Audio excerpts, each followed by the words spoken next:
Bachelor জীবনটা অনেক কষ্ট। যারা ব্যাচেলার থাকেন নিজেরাই পাক করে খাইতে হয়, নিজেরাই সব কিছু করতে হয়। আর ফ্যামিলিগত যারা থাকে শহর বন্দরে তারা একটু আরামে থাকতে পারে। আর যারা ফ্যামিলি ছাড়া ব্যাচেলার থাকে, ব্যাচেলারদের যে কষ্ট রান্নাবাড়ি করার জন্য খুবই কষ্ট। ঠিক আছে, যারা ব্যাচেলার আছে আছে এই ব্যাচেলার মুসলিম তারা খুবই কষ্ট করে যাপন যাপন করে।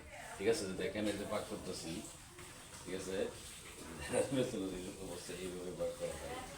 ঠিক আছে, মাছ প্রথম মাছ কষাইছি। ঠিক আছে, মশলা দিয়ে আগে মাছ কষাইছি, কষানি করে তারপরে আপনার মাছ আবার কষে নামাইছি, নামানোর পরে ওটা আবার দিছি আপনার এমনি মশলা দিয়ে জল দিয়ে আগে গরম করে তারপরে আপনার সবজি ছাড়ছি।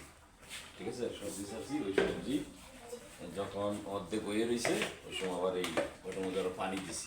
ঠিক আছে, পানি দিয়ে ঝোল করে আবার সেই ঝোলটা যখন একটু কমিয়ে আইছে, আমার সবজিটা যখন নিয়ে আইছে আপনার ওই একটু হয়ে আইছে, ওই সময় আপনার ওর উপরে ওই যে মাছটা যে আছে সেই মাছটা ছেড়ে দিয়েছি। ঠিক আছে, মাছটা ছেড়ে দিয়ে তারপর এইভাবে পাক করতে হয়। ঠিক আছে, এইভাবে পাক করতে হয়।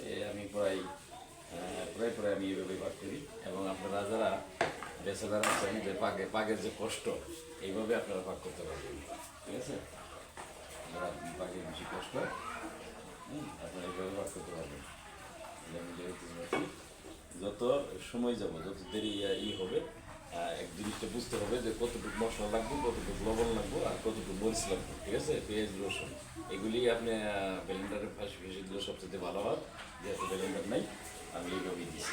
ঠিক আছে, এইভাবেই দিছি, আপনি দেখতে পাচ্ছেন। ঠিক আছে, ধন্যবাদ। আপনাদের এই ভিডিওটা যদি ভালো লাগে অবশ্যই শেয়ার কমেন্ট করবেন। আপনাদের এই ভালোবাসা দিয়ে পাশে অবশ্যই থাকবো। এইভাবেই রান্নার ভিডিও নিয়ে আবার হাজির হবো। ধন্যবাদ দিয়ে সবাইকে।